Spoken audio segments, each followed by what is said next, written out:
వంట అయిపోయిందా? వంట చేసేసారా?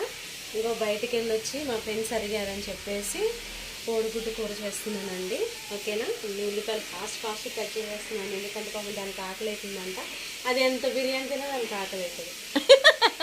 నేను వద్దన్నాను, అయినా సరే చేయవేమి, ఇంటికి వస్తే ఏం పెట్టండి, మీరు బాగుంటుందండి, అందుకే వంట చేసేస్తున్నాను. ఇప్పుడు కోడిగుడ్డు పులుసు మామూలుగా ఆంధ్ర స్టైల్, అంటే మాది విజయవాడ అనమాట. విజయవాడ లోకల్ అమ్మాయిని, ఖమ్మం అబ్బాయిని పెళ్లి చేసుకున్నాను. లవ్ మ్యారేజ్ నాది. సో అనమాట, అందుకని ఇప్పుడు ఏం చేస్తున్నానంటే ఉల్లిగడ్డల పులుసు చేస్తున్నాను. ఎవరికైతే ఇష్టం ఉల్లిగడ్డల పులుసు అంటే, ఎగ్స్ పులుసు అంటే, నిజంగా చెప్తున్నాను, కానీ మా హస్బెండ్కి ఉల్లిగడ్డల పులుసు అంటే చాలా ఇష్టం. ఇక్కడ తెలంగాణ సైడ్ ఉల్లిగడ్డల పులుసు అంటారు, మన ఆంధ్ర సైడ్ కోడిగుడ్ల పులుసు అంటారు.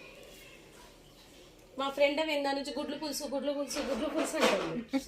సరే, దానికోసం అని ఇష్టంగా నేను గుడ్లు పులుసు చేస్తున్నాను. సరేనా ఫ్రెండ్స్?